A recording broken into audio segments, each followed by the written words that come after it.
Ang kwentong ito ay hango sa totoong buhay. Mula ito sa isa nating kabayan na itago na lang natin sa pangalang Omar. Walang eksaktong taon, probinsya ng Masbate. Minsan kung sino pa ang naghahangad ng mapayapang buhay, siya ang hinahabol ng gulo. Ito ang karanasan ng ating tagapagpadala. Naninirahan sa maliit na baryo sa probinsya ng Masbate itong si Omar. Malayo sa bayan ang lugar na ito. Kaya naman minsan lang din kung bumaba ng bayan ang mga taga rito. At sa tuwing bumababa, nagdadala sila ng mga produktong hinabi mula sa uway o ratan. Ipinagbibili ang mga ito. O hindi kaya naman ipinagpapalit sa isda, toyo at karne. Ito ang buhay na nakasanayan ni Omar at ang kaibigang si Samal. Magkapit-bahay ang dalawa at palaging magkasama. Ngunit hindi lubusang kilala ng binata ang kaibigan. Nagtataka ito kung minsan dahil may mga panahon na walang tao ang tahanan ng mag-anak, lalo na sa tuwing kabilugan ng buwan. Sa tuwing magtatanong si Omar, ang idinadailan ni Samal, nagtatrabaho sila sa kinakainging burol sa kabilang ibayo. Kadalasang gabi ang trabaho ng mga tao sa kaingin para makita nila ang anumang andap-andap ng baga. Dahil kaunting pagkakamali lang, may maiwan na kahit kaunti, maaaring magsanhi ng malaking sunog, lalo pat makapal na talayban ang kadalasang tumutubo sa mga burol. Siguro mas maganda minsan, Samal. Sama ako sa'yo para makatulong. Nako, wag na Omar. Papapagod ka lang. Nakakapuyat din kasi. Buong gabi kaming gising. Kailangan matanggal lahat ng apoy bago namin iwanan. Siguradong hindi mo rin magugustuhan yung daanan papunta doon eh. Masyadong masukal, punong-puno ng sampinit. Ay sus, parang hindi naman tayo lumaki sa kabundukan. Sige na, isama mo na ako. Pasensya na talaga. Hindi ako yung magpapasya eh. Siguradong hindi rin papayag si tatay. Kung sa bagay, napaka-istrikto ng tatay mo. Natatakot nga ako sa tuwing nakikitambay sa inyo eh. Parang ang sakit ng mga titig ni Mang Noel. Mabait naman yun si tatay. Ayaw niya lang na may nasasabi sa kanya ang ibang tao. Oo na, naintindihan ko. Maggagabi na oh. Uwi na ako ha. Baka hanapin na ako sa amin eh. O sige, kita na lang tayo bukas. Tuwing hapon nagpupunta ang dalawa sa dalampasigan upang tumambay at mag-usap. Habang pinapanood ang paglubog ng araw, simula maliit ay magkasama na ang dalawa. Hanggang sa magbinata ang mga ito at magkaroon ng sariling pamilya. Gayunpaman, hindi naging hadlang sa dalawa ang kanilang mga responsibilidad. Araw-araw dumadalaw si Samal sa tahanan ni Omar upang makipag-inuman o hindi kaya naman magdala ng kahit anong nakukuha nito sa gubat, lalong-lalo na sa tuwing mangangaso. Maraming salamat, Samal. Hindi ka na sana nag-abala. Kumusta ang mag-ina mo? Ano ka ba naman? Ikaw nga palagi nagdadala ng pagkain sa bahay eh. Maayos naman sila. Kaso sakitin ng panganay ko. Lagi nagkakasipon. Masyadong mahal magpatingin sa bayan. Alam mo naman, hindi tayo ganong kaalwan pagdating sa pera, hindi ba? Oo nga eh. Pero sandali lang ha. May kaunti pa kaming sobra ni Alena eh. Gamitin mo na muna. Kailangan mo ipatingin ng anak mo. Naku pare, nakakaya kay Mare. Ako Samal, wag mong isipin yan ha. Ano ka ba naman simula ng mga bata kayo? Kayo lang din naman ni Omar ang nagtutulungan. Bakit ka pa nahihiya sa akin? Isa pa, mas kailangan niya ng inaanak namin kaya sige na tanggapin mo na. Alam nyo naman na wala akong ibang babayad dito eh. Paano kung kayo naman ang mangailangan? Huwag kang mag-alala. Kami nang bahala doon at isa pa gaya ng sinabi ko. Sobra yan sa naitabi naming pera. Kaya parang pamasko na rin yan sa inaanak ko. Maraming salamat pare ah. Kahit kailan talaga makakasahan ka. Ganun ka din naman pare. Pag-uusap ng tatlo. Nag-inuman ang dalawa sandali. Matapos ay nagpaalam na rin si Samal dahil maaga pang bababa ng bayan para ipatingin ang anak. Masaya at payak ang pamumuhay ng magkaibigan sa baryo. Kahit pasalat sa karangyaan, nakontento na ang mga ito sa kanilang buhay. Hindi rin inasahan ng dalawa na may mangyayaring sakuna na makakapagpabago ng kanilang buhay, makakapagbunyag ng lihim ng pamilya ni Samal. Isang hapon habang naglalakad pauwi mula sa pangangahoy, napansin ni Omar ang makapal na usok na nagmumula sa direksyon ng tahanan nila Samal.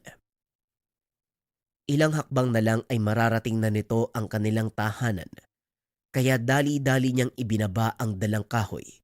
Nagpaalam na sa asawa. Ano kaya ang nangyari kina Samal?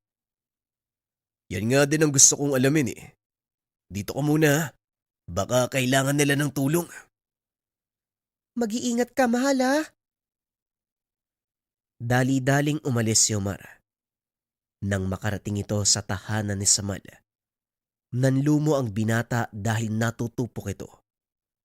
Napakaraming taong nakapaligid. Sumisigaw ang mga tao habang itinataas ang kanilang mga sandata. Sandali lang. Anong nangyayari dito? Napatingin ang mga taga-baryo kay Omar. Tinutukan ito ng itak.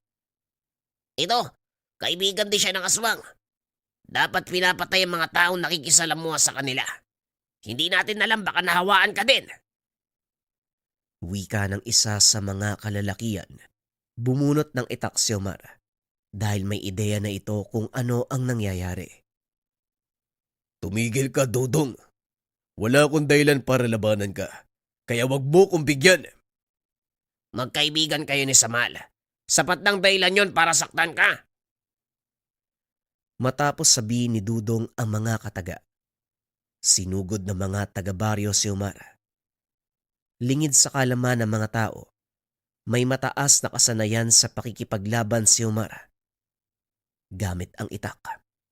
Sinalubong ng Ginoo ang mga ito, gamit ang likod ng kanyang sandata. Wala akong balak na makipag-away sa inyo. Ngunit hindi na tama ang nangyayari. Anong kasalanan ng pamilya ni Samal? Aswang ang buong mag-anak. Kung kakampi ka sa kanila, wala kami magagawa kung hindi isama ka. Aswang, meron ka bang pruweba? Nakita namin si Mang Noel.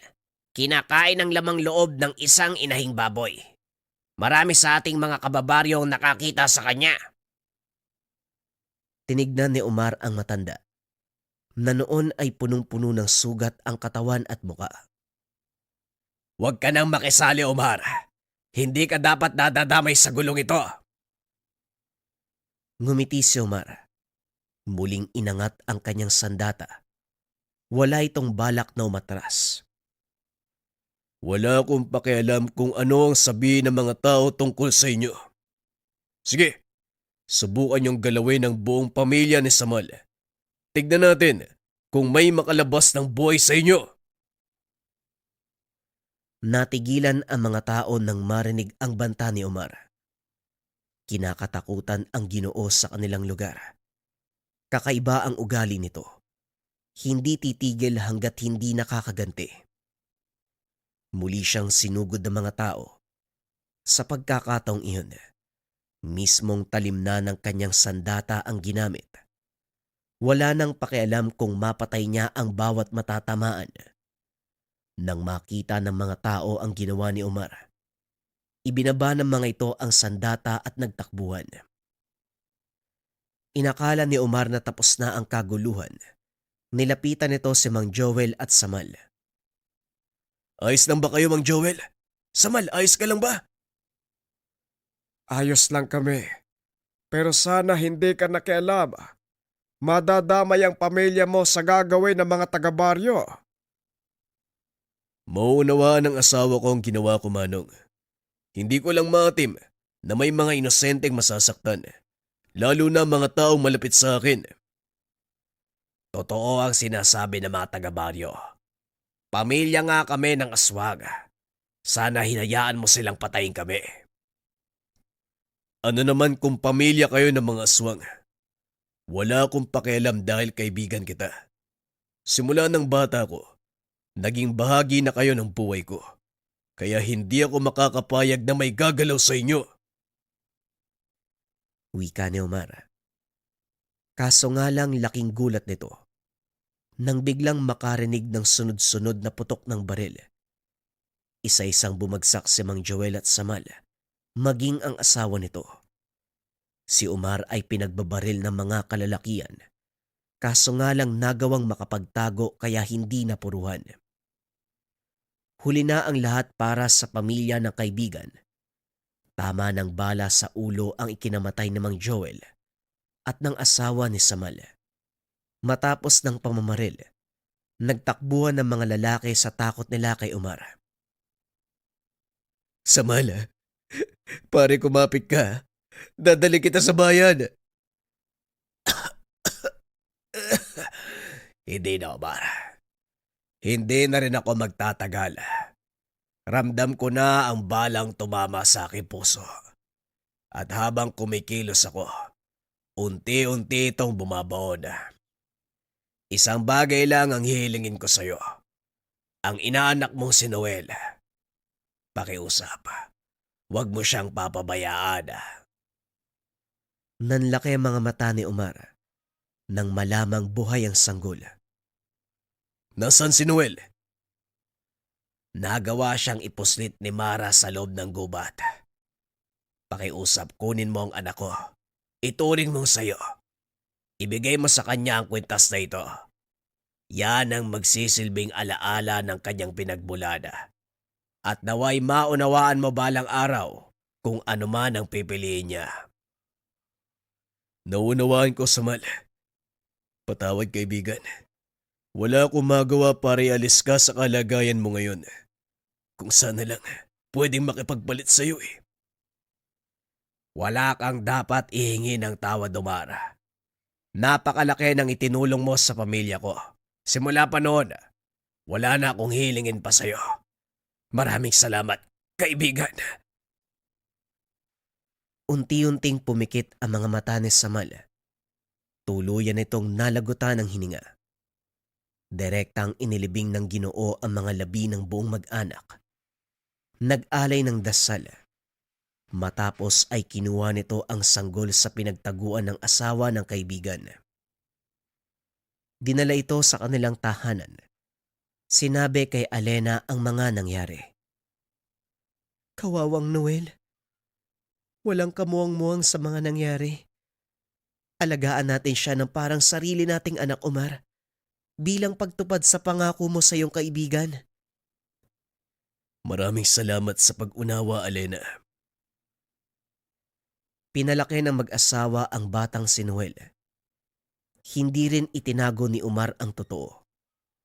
Habang lumalaki ang paslit, ipinamulat nito ang totoong nangyari sa kanyang mga magulang. Lumaking mabuting bata si Noel hanggang sa sumapit ito sa pagbibinata. Lumipas ang 20 taon. Tayo, Mar, mauna na po ako sa bukid. Marami pa tayong gagawin eh. O sige anak, tatapusin ko lang ang pagpapakain sa mga alaga nating baboy. Susunod na rin ako. Tugon ng matandang si Omar. Naging katawang niya si Noel sa mga gawain sa bukid. Ito ang naging hanap buhay ng mag-ama. Matapos mag-ani ng mga gulay, dinadala ang mga ito sa bayan upang ipagbili. Masipag at magalang itong si Noel. Sa pagdaan ng mga taon ay unti-unting nakikita ni Omar ang pagbabago sa binata, lalo na sa pag-uugali nito. Isang hapon, habang nag-aayos ng mga kain na pagsisidlan ng panindang gulay, may mga kalalakihang lumapit kay Omar. Nagpakilalang taga-munisipyo Pilit pinagbabayad ng upa sa pwesto o arkabala ang matanda. Manong, ilang beses ko na kayong nakita naglalatag ng mga paninda dito. Pero ni minsan, hindi ko pa kayo nasisingil. Mabuti at natsyempuhan kita. Ay sandali lang. Paano ko magbabayad sa inyo? Hindi naman ako umupa ng pwesto nyo. At saka, ilang taon na ako nagtitinda dito. Wala namang naniningil sa amin, pasensya na. Pero hindi ako magbabayad. May katigasan ng ulong matandang to ha.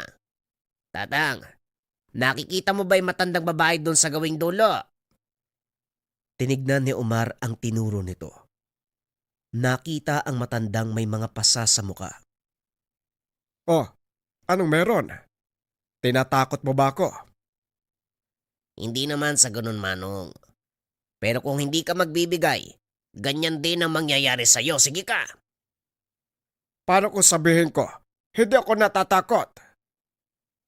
Ba't talaga matigas ang ulo mong matanda ka, ha? Pues sumanda ka. Wika ng lalaki. Matapos ay umalis na ito. Nag-iwan ng masamang tingin kay Omar. Ilang minuto ang lumipas ay bumalik ang lalaki kasama ang ilang kalalakihan. Yan. Turuan nyo ng leksyon ng matandang yan nang malaman niya kung sino ang binabangga. Tumayo si Omar nang makitang papasugod ang mga lalaki. Napangiti na lang ito. Sinalubong ang pag-atake. Laking gulat ng mga ito dahil nagawang pabagsakin ng matanda ang 4 na kalalakihan. Wala na bang mas malakas dyan? Pasensya na. Pero mukhang mali kayo ng taong tinakot. Sige na, magsialis na kayo. Bago pa ako tuluyang mapikon. Wika ni Tandang Omar. Maya-maya ay dumating si Noel. Galing sa paghahatid ng mga gulay sa pwesto sa loob ng pamilihan. Nakita nito ang mga kalalakihang nakaiga sa lupa. Pinag-uumpukan ng mga tao ang kanyang ama-amahan. Ano pong nangyari dito, Tay? Bakit ang daming tao at saka sino yung mga yan? Ay wala naman iho. Mga taong naligaw. Sige na, bitbitin mo na ang mga bayong na yan. Uuwi na tayo. Ubus na rin naman ang paninda ko. O sige, Tay. Napapakamot na lang ng ulo si Noel. Dahil hindi nito malaman kung bakit may mga kalalakihang nakahandusay sa lupa. Habang naglalakad pa uwi, muli nitong tinanong ang ama kung ano ang nangyari. Ngunit hindi rin sinabi ni Omar ang katotohanan. Yung mga kalalakihan na yon, mga lasing. Nag-away kasi sa harapan ng pwesto natin kaya ayon, pinagkaguluhan ng mga tao. Huwag mo nang isipin yon ng mabuti pa. Bilisan na natin mukhang uulan pa yata. Oo nga ho eh. Papalubog na rin ang araw oh. Natagalan kasi ako sa paniningil. Hinagilap ko pa yung may-ari ng pwesto na pinaghahatiran ko ng gulay. Ano pa bang bago? Lagi namang ganun doon sa loba. Kapag magbabagsak ka, nandyan sila. Pero kapag oras ng singilan, nako, hindi mo magilap. Habang naglalakad ang dalawa, bigla silang tinawag ng isang kakilala. Mang Umar! Ay, sandali lang ho! O bakit Hector? Anong nangyari? Parang nakakita ka ng demonyo. Ganun na nga po siguro, Manong.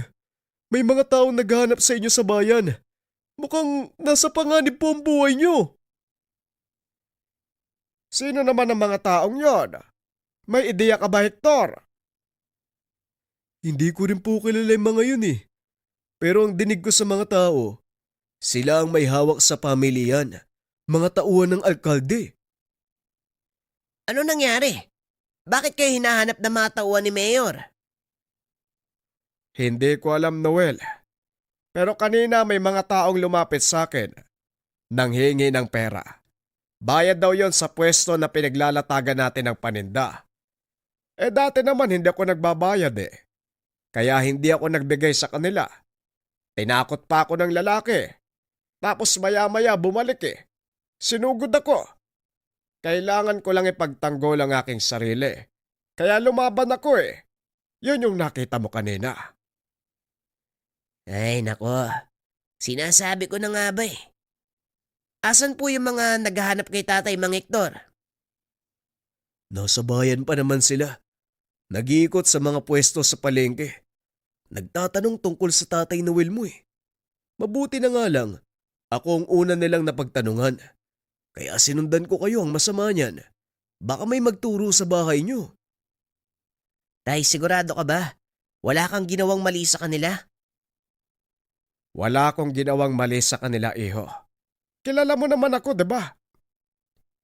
Kung ganun, wala kang dapat ipag-alala sa amin, Mang Hector.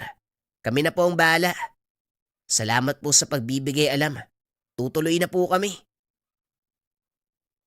Matapos makipag-usap, kagad nang umalis si Mang Hector sa takot na siya ang balingan ng mga taong naghahanap sa mag-ama.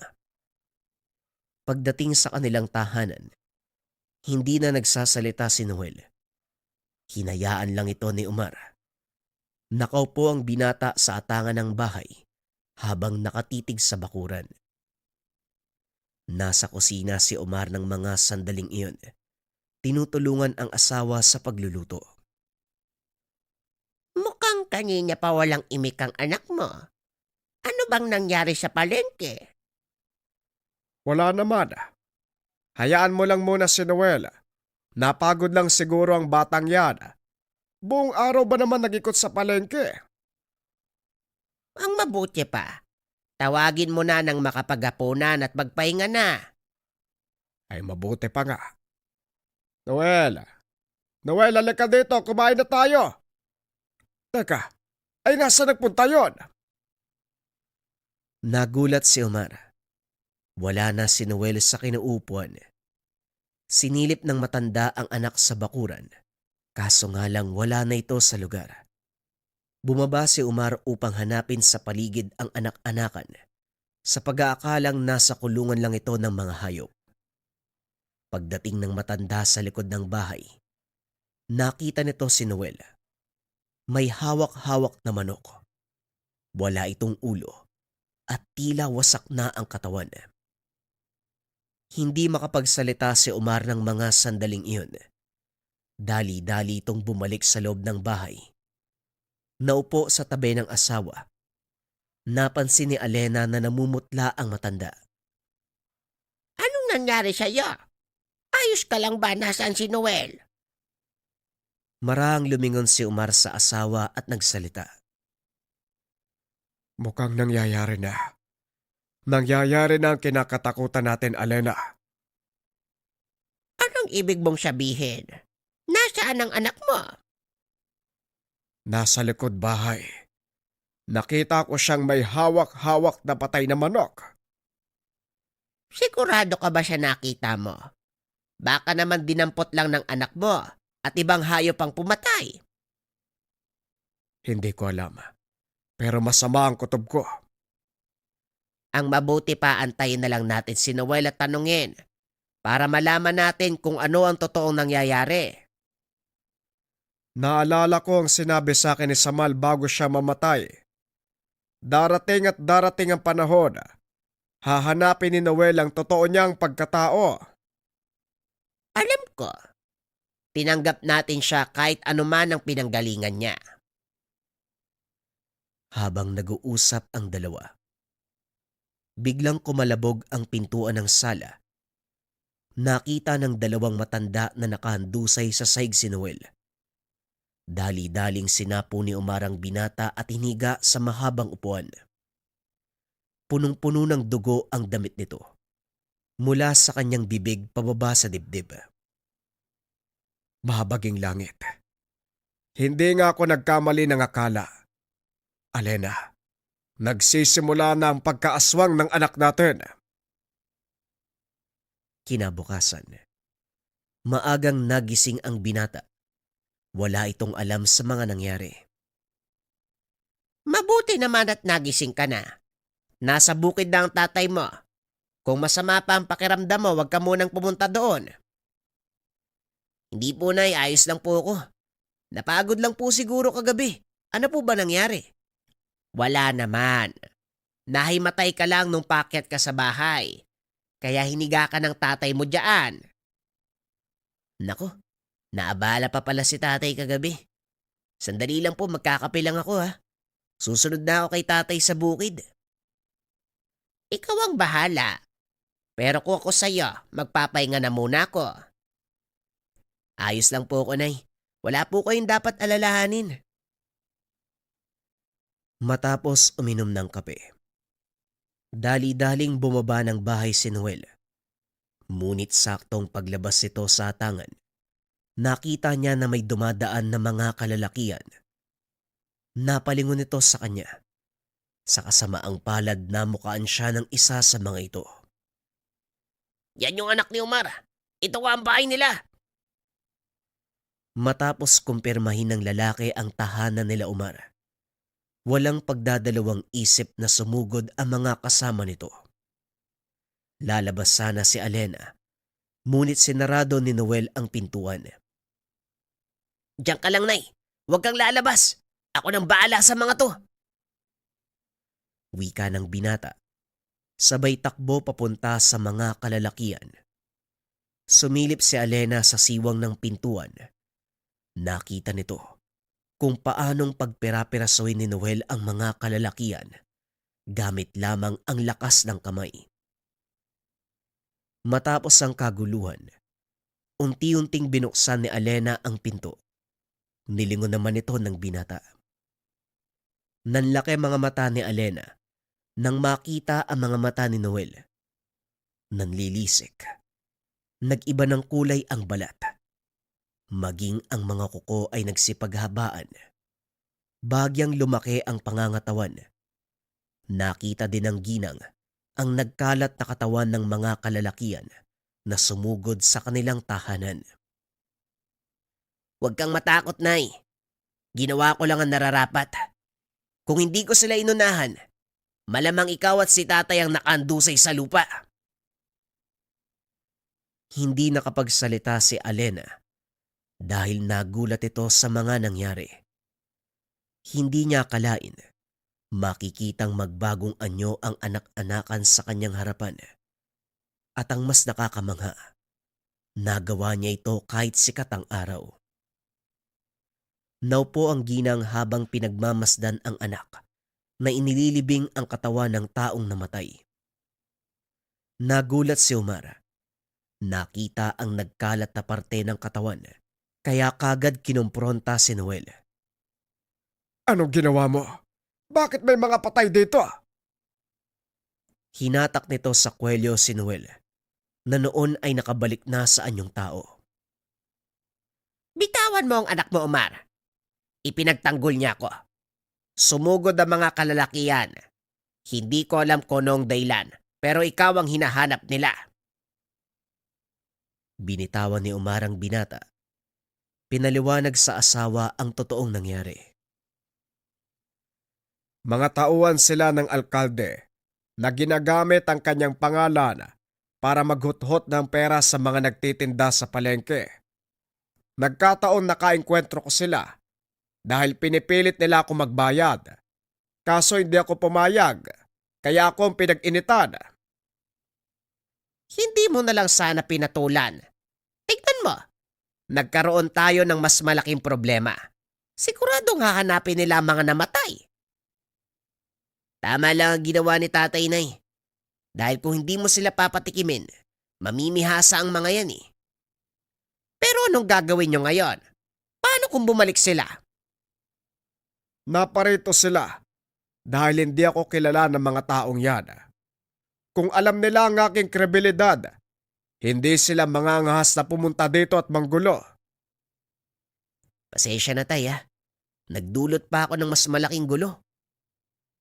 Hindi, Noel. Tama lang ang ginawa mo. Pero nagtataka ako eh. Paano mong napatay ang mga ito? Bakit pera-peraso ang katawan nila? Ang mabuti pa, tulungan mo na lang ang anak mo at sa loob ng bahay natin pag-usapan ang mga nangyari.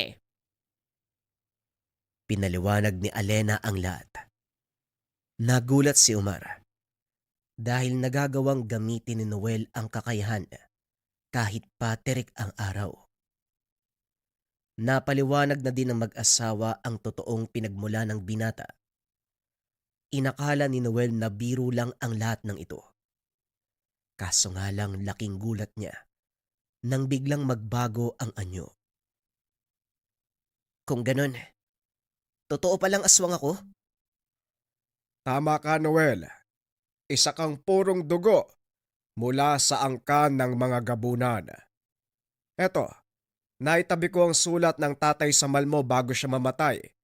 Ginawa niya ito ng isilang ka para kung sakaling mangyari ang hindi inaasahan, may bibigay ko sa iyo ang liham at may papaunawa sa iyo ang totoo mong pinagmulan. Binasa ni Noel ang sulat. Lubusang naunawaan ang angkang pinanggalingan. Kahit ako, nagulat nang mabasa ang sulat na yan. Hindi ko akalain na ganun kalakas na aswang ang kaibigan ko at nasa pangangalaga ko ang isang purong dugo. Kalakip ng sulat na yan ay ang kwintas na ito. Oras na para ibigay ko sa iyo ang bagay. Inabot ni Omar ang kwintas sa binata. Ano po ang kwintas na ito, Tay? Hindi ko rin alam eh. Pero ang sabi ng tatay Samal mo, yan ang magpapaalala ng totoo mong layunin. Hinawakan ng binata ang kwintas. Bigla itong natulala. Tila may kung anong nakikita sa kanyang isipan. Maya-maya ay muli itong nagbalik sa ulirat. Nagtanong siya kay Omar. Ano po ang ginawa nila tatay Samal sa mga tao? Bakit sila pinatay? Nagulat ang matanda. Wala itong binanggit na kahit ano tungkol sa totoong kaganapan. Ngunit nalaman ni Noel ang kwento kung paanong pinatay ng walang kalaban-laban ang totoong mga magulang.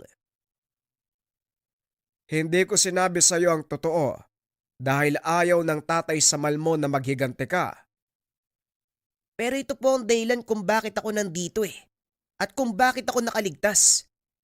Sinabi din sa akin ni Tatay Samal na kailangan ko kayong protektahan at mahalin. Malaki ang utang na loob niya sa inyo. Kaya kong tuparin ang kahilingan na yon. Ngunit makikiusap ako sa inyo, Tatay Omar. Hayaan niyo po ako magiganti. Nagkatinginan ang mag-asawa. Alam na wala na silang magagawa pa. Nalaman na ni Noel ang katotohanan. At isa pa, ipinangako din ito kay Samal na hahayaan si Noel na sundin kung ano ang dikta ng kanyang pagkatao. Matapos ang kaganapang iyon, umalis ang binata. Hindi ito nagpakita ng ilang araw.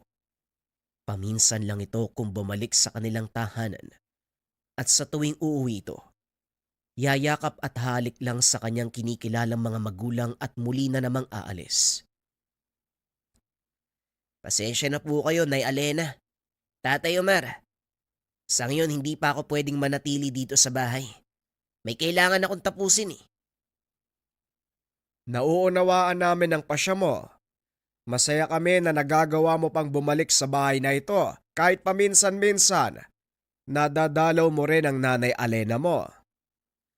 Kayo po ni Nanay Alena ang nagpalaki sa akin Kaya habang buhay ko kayong kikilalanin bilang totoong mga magulang. Salamat Noel pero maiba ko. Ano na ang balita sa mga hinahanap mo? Nahanap ko na ang ilan sa kanila, Tay. Pero hindi niya masabi kung nasaan naglalagi ang taong pumatay kina Lolo Joel at Tatay Samal.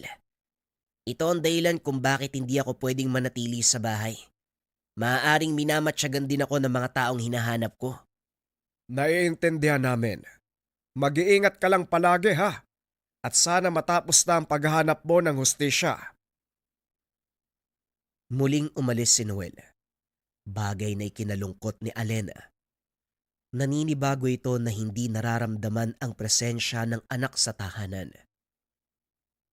Ilang buwan nang hindi nananatili si Noel sa bahay. Pero hindi ko pa rin magawang masanay. Sana lang. Matapos na ang paghahanap niya sa mga taong yon nang makauwi na ang anak mo. Darating ang panahon, Alena. Magtiwala ka lang. May paraan ng Diyos at siguradong may plano siya para sa anak natin. Lumipas na naman ang ilang araw. Walang nangyaring kakaiba. Hindi rin nagparamdam si Noel, kaya labis na nag-aalala si Alena. Nakaupo lang ito malapit sa bintana habang nakatitig sa pintuan. Inaantay na pumasok ang anak. Maya-maya ay dumating si Omar galing sa bayan. Nagkita ba kayo ni Noel? Hindi, Alena. Huwag kang mag-alala sa anak mo. Alam niya kung paanong alagaan ang sarili. Hindi naman ako nag-aalala. Nangungulila ako sa anak natin, Omar. Ako din, Alena. Pero wala tayong magagawa. May misyon na kailangan tapusin ng anak natin. Kailangan niyang gawin ang bagay na yan para sa katahimikan ng kanyang isipan. Pag-uusap ng dalawa. Pagsapit ng hapon, habang nag-aayos ng mga kagamitan sa pagsasaka, dumating ang kakilala ni Omar na si Mang Hector. Mabuti naman at nandito ka, Omar. Hindi ko na kailangan pang pumunta sa bukid. Mangyari kasi may kailangan akong sabihin sa'yo tungkol kay Noel. O bakit? Anong nangyari sa anak ko? Ewan ko lang kung maniniwala ka, ha? Pero may mga usap-usapan sa bayan. May nakakita sa kanya eh. Pinapatay ang isang tauhan ni Mayor gamit ang kalmot. Hindi pa rin ba tapos yung hidwaan niyo sa mga taong yun? Matagal ko nang tinuldukan ng hidwaang yun eh. Sa tingin mo, Hector, totoo ang nakita ng taong nagkakalat ng kwento? Sa palagay mo, kayang pumatay ni Noel gamit ang kanyang mga kamay? Yan nga din ang sinabi ko sa kanila. Hindi kayang pumatay ni Noel gamit ang kalmot lang. Oo, malaki ang pangangatawan ng anak mo. Pero hindi naman siguro ganun kalakas ang kanyang mga kuko para makapatay ng isang tao, di ba?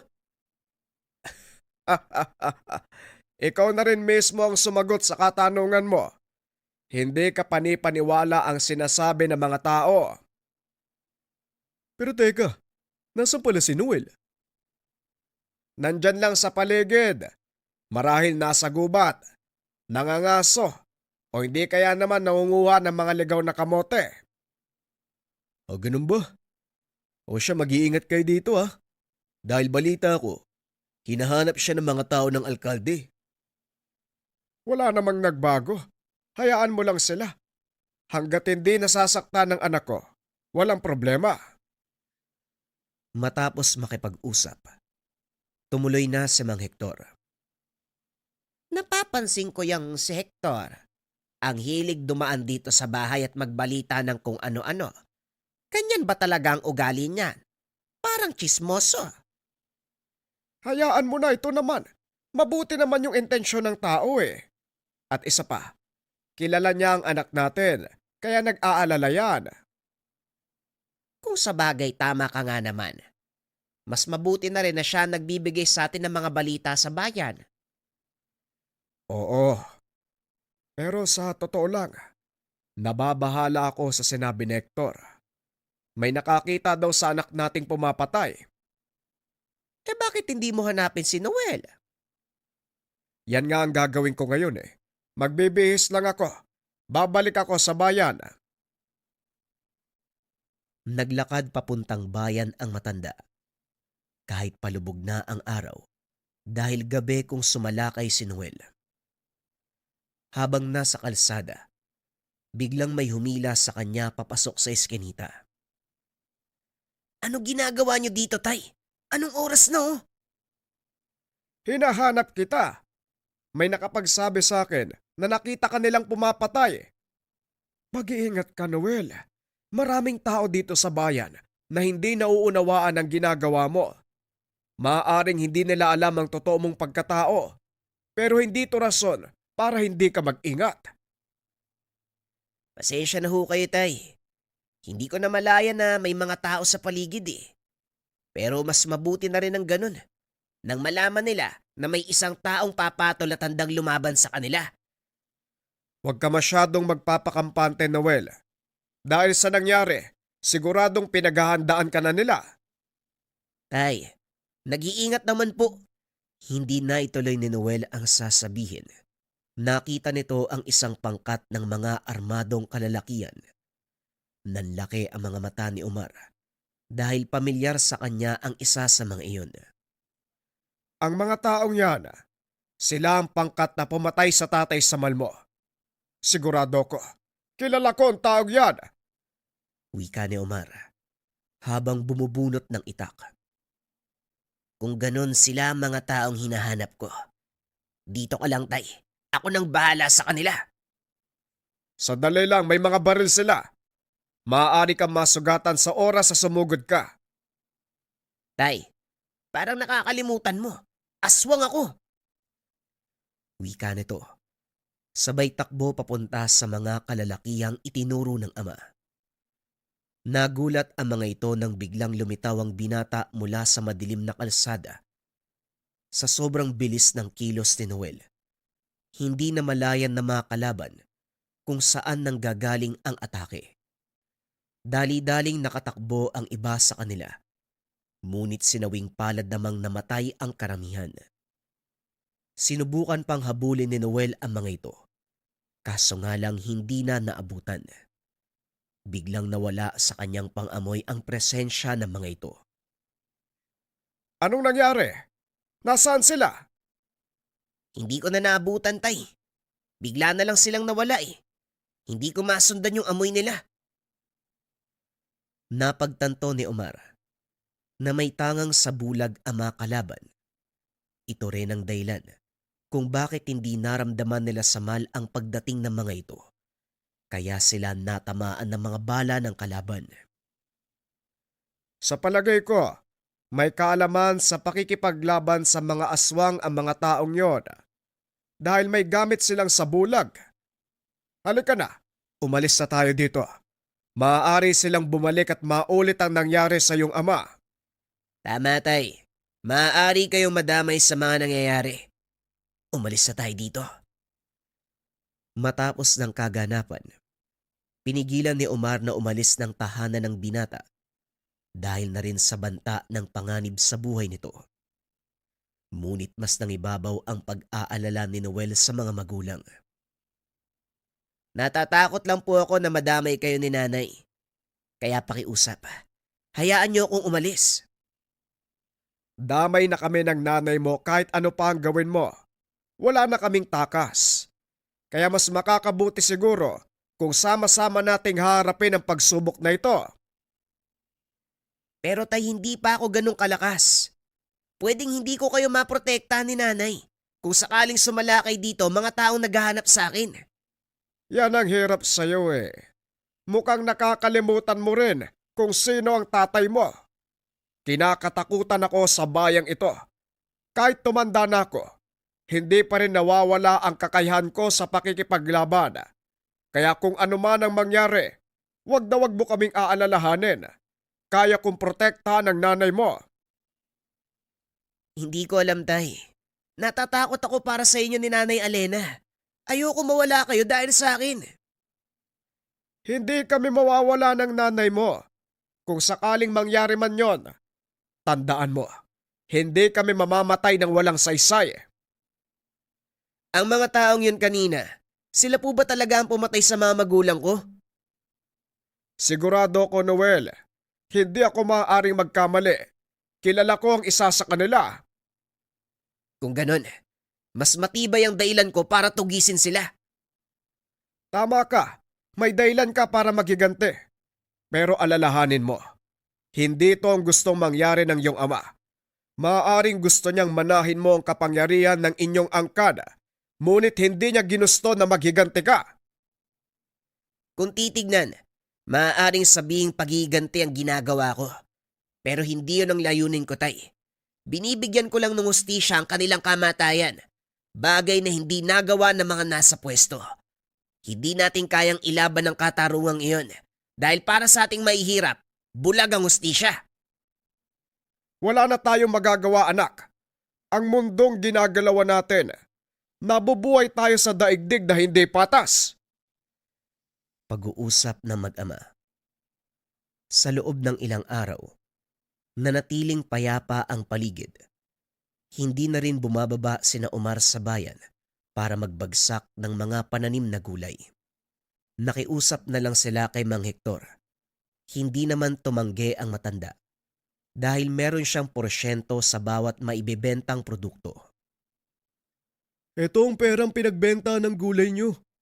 Nandito na rin ang mga pinabili nyong pagkain. Nagtataka ako sa'yo, Omar. Bakit hindi ka bumababa sa bayan? Alam mo naman na mainit kami sa mga tauhan ni Mayor, hindi ba? Umiiwas lang ako sa posibleng gulo. Matanda na ako para masangkot sa mga ganon. Siya nga naman, oo. Si Noel, kamusta? Naroon, nabala sa bukid. Ginugugol ang oras sa pagtatanim. Mabuti naman kung ganun. Ang hiling ko lang sana, dumating yung panahon, no? Mailagay sa kalalagyan ng mga alipores ni Mayor. Masyado nilang ginagamit yung kapangyarihan para lang mangikil sa mga tao. Darating tayo dyan, Hector. Huwag kang mag-alala. May isang taong maglalagay sa kanila sa dapat kalagyan balang araw. Pag-uusap ng mga ito habang nag-iinuman. Maya-maya ay dumating si Noel. Nakisali sa dalawang nakakatanda. Mabuti naman at nakapasyal kayo dito. Kumusta ho ang bayan? Ayun, maayos naman sa ngayon. Pero hindi pa rin nawawala yung mga linta na nakakalat sa paligid. Mukhang hindi sila titigil hanggat hindi nadadala. Tama ka, Noel. Ikaw nga lang sa kayong tatay mo yung may lakas ng loob na lumaban sa kanila eh. Nako, Hector, kung hindi ka lalaban, hindi ka rin nila titigilan. Kaso masyadong matigas ang ulo ng mga tauhan ng mayor eh. Imbis na badala, pinag-iinitan kami. Yon ang dahilan kung bakit ako hindi nagpupunta sa bayan. Pakiramdam ko, sa tuwing naroon ako magkakagulo eh. Kawawa naman na madadamay. Kaya nga. Pero, alam mo, nagkaroon sana ng lakas ng loob yung mga taong lumaban eh. Lalo na nang makita nila yung ginawa mo. Kaso lang kung hindi na kayo pupunta sa bayan, wala na. Mababalot na naman ng takot ang paligid. Parang gusto mong sabihin na dahil sa akin, tumapang ang mga tao doon. Totoo naman kasi, Umar.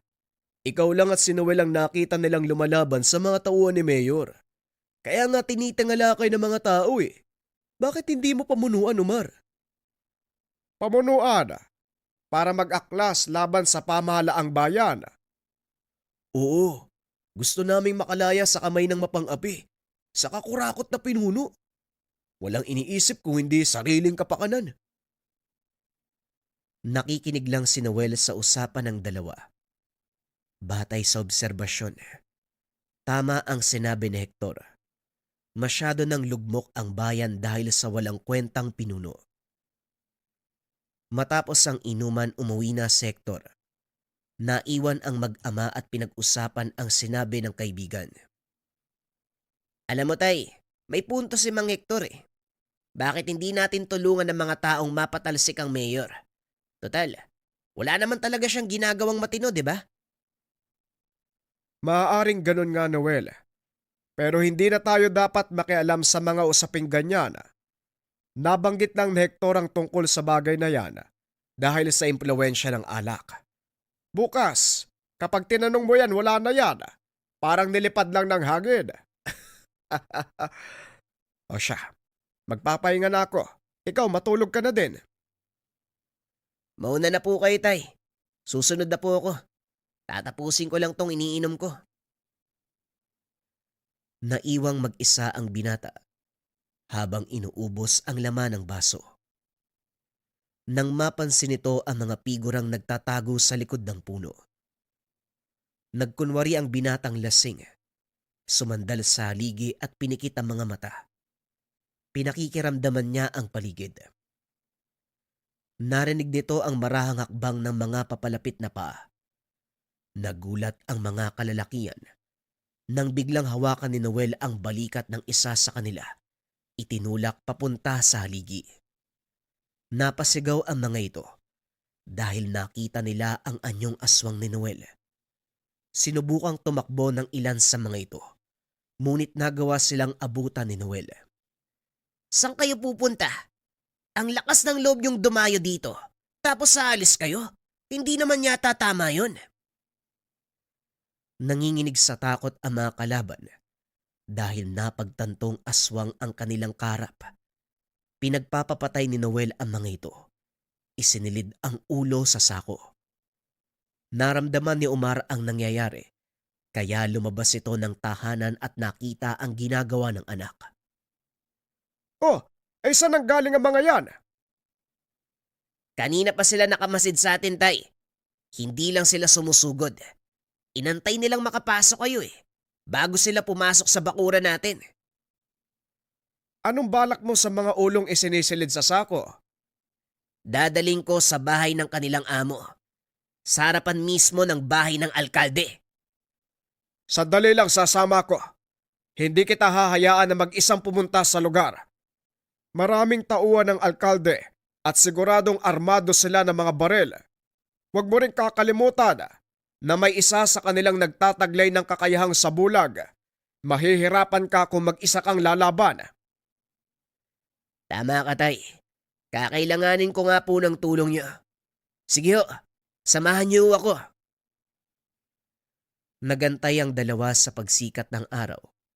Kaagad pumunta sa bayan. Alam ko kung nasaan ang tahanan ng alkalde. Kailangan natin magbadali para maabutan natin siya. Naglakad ang dalawa papunta sa mismong bahay ng alkalde. Nagkunwari ang mga itong maghahatid ng regalong gulay, kaya pinapasok sila ng tahanan. Pagdating sa loob, inusisa ng mga bantay ang dalang sako. Wala namang naging problema. Pinatuloy sila ng mga ito sa mismong loob ng bahay. Maraming salamat sa inyong dalang gulay. Para saan naman ang mga ito? May kahilingan ba kayo? Biglang nakaramdam ng matinding galit si Omar. Dahil ang taong karap nila, walang iba kung hindi ang pumatay kay Samal at sa pamilya nito. Nanatiling kalmado ang dalawa. Nakipag-usap ng maayos sa alkalde. Nakasuot ng sombrerong dibanig ang dalawa, kaya hindi sila nakilala. Meron kaming gustong ipakiusap sa iyo, Mayor, at sana pagbigyan mo kami. Wika ni Tatang Omar habang nakayuko. Magsalita ka. Huwag mong sayangin ang oras ko. Ano gusto mong sabihin? Gusto ko po sana lumuhod ka sa harapan ng binatang ito at humingi ng tawad. Nanlaki ang mga mata ng alkalde sa sinabi ni Omar. Akmang tatawag na sana ito ng mga gwardya, ngunit biglang binunot ni Omar ang kanyang itak. Itinutok sa leeg nito. Hindi nyo alam ang ginagawa nyo. Kamatayan lang ang mapapala nyo sa pagpasok dito. Alam na alam ko ang ginagawa ko. Baka ikaw ang nagkamali ng taong binangga. Hindi mo ba ako naaalala? Wika ni Omar. Sabay tanggal ng sombrero. Nagulat ang alkalde. Kaagad niyang namukaan ng matanda. Ikaw yung taong kasama ng mga aswang. Ikaw yung nagtanggol sa kanila. Ikaw si Omar. Tumpak! Ako nga mismo. At ang binatang ito, anak ng taong pinatay mo. Mga aswang sila. Nararapat lang na mamatay ang mga kagaya nila. Wala kayong puwang sa mundong ito. Ikaw ang walang puwang sa mundong to. Oo, mga aswang nga kami. Pero namumuhay kami ng tahimik. Kayo lang ang gumugulo sa buhay namin. Kahit wala namang kaming ginagawa. Walang ginagawa. Nagiging salot kayo sa lipunan. Pinapatay nyo ang mga alagang hayop na mga tao. Paano mo nasasabi sa harapan ko na wala kayong ginagawang masama? Kilala ko ang mga pinatay niyong aswang. Kahit kailan, wala silang pinatay o sinalantang mga hayop. Araw-araw ako sa kanilang tahanan noong kabataan ko. Kadalasan doon pa ako nakikitulog. Kaya ako mismo ang magsasabi sa iyo na hindi masamang aswang ang pinatay niyo. Kesa masama o hindi, aswang pa rin sila. Hindi nararapat mabuhay sa mundo ng mga tao. Kung ganon ang pananaw mo, hindi ka nararapat bilang pinuno. Magdasal ka na. Ito na ang huling araw mo. Sinakal ni Noel ang alkalde. Tinusok gamit ng kamay ang dibdib. Para yan sa mga taong pinahirapan mo. Ang bagay sa mga kagaya mo, mamatay! Dinukot ni Noel ang puso ng alkalde. Inilagay sa kanyang bibig. Matapos inilabas ang mga pugot na ulo ng kanyang mga tauhan na nasa paligid ng bangkay. Matapos ay lumabas sila ng silid ng alkalde. Lingid sa kalaman ng mga ito, nakabantay na sa labas ng bahay ang napakaraming tauhan. Saktong paglabas ng dalawa, pinaulanan sila ng bala. Dali-daling niyakap ni Omar ang binata, ngunit inikot ni Noel ang katawan para siya ang sumalo ng mga bala. Anong ginagawa mo, Noel? Tumahimik ka na lang, Tay. Huwag kang kikilos.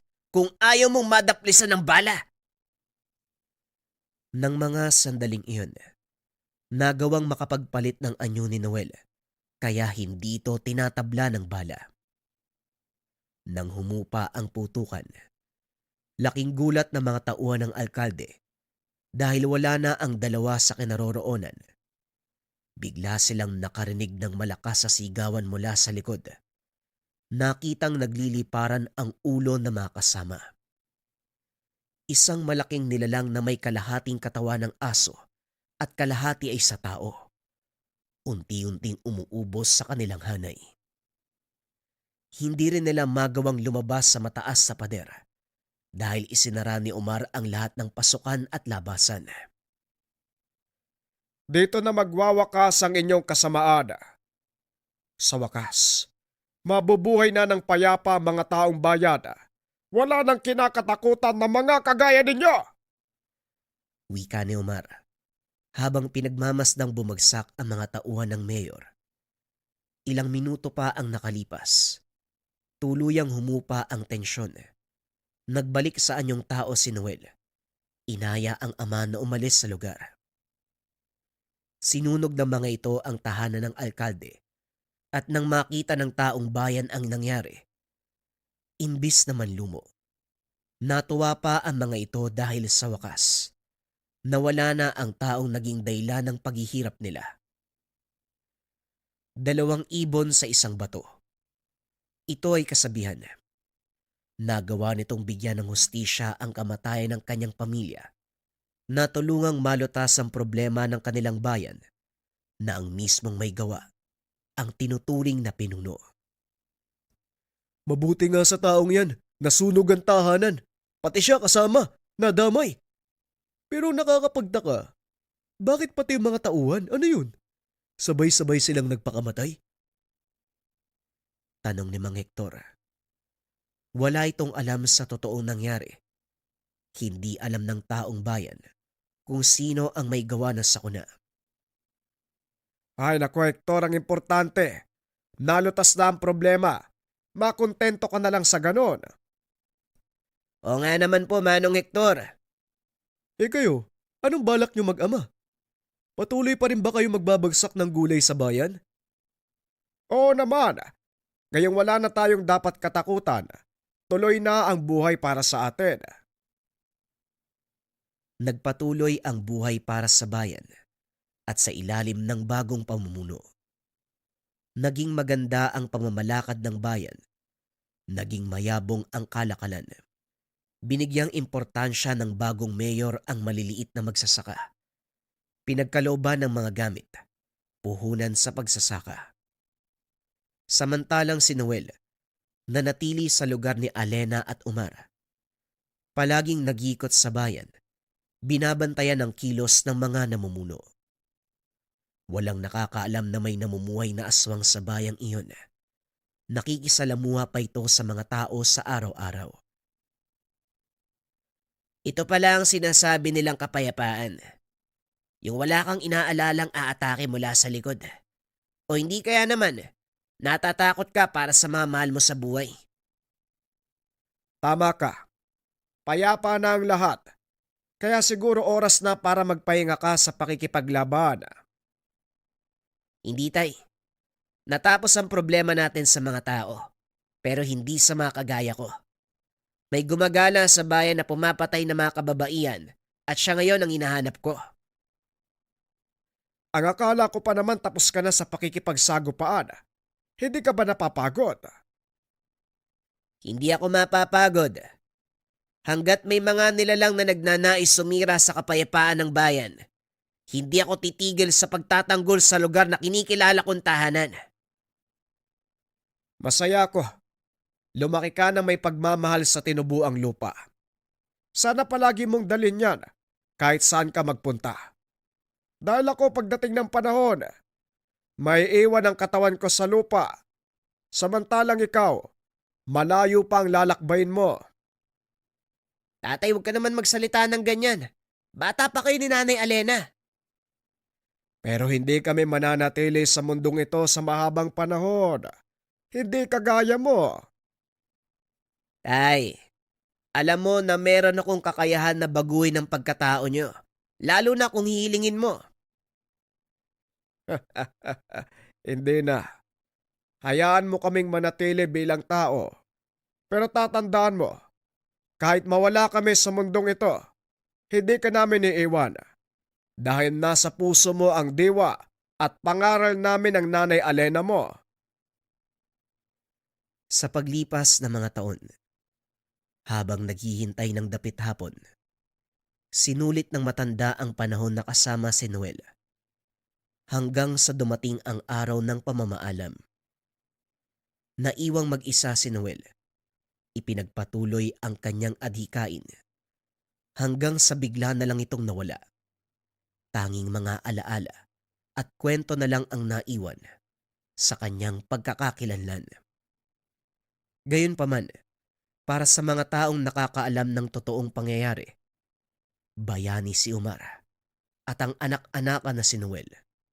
Nagawa nilang palayain ang isang bayan sa kamay ng kurakot na pinuno. Ito ay dahil sa paghiganti ng isang aswang na gapunan.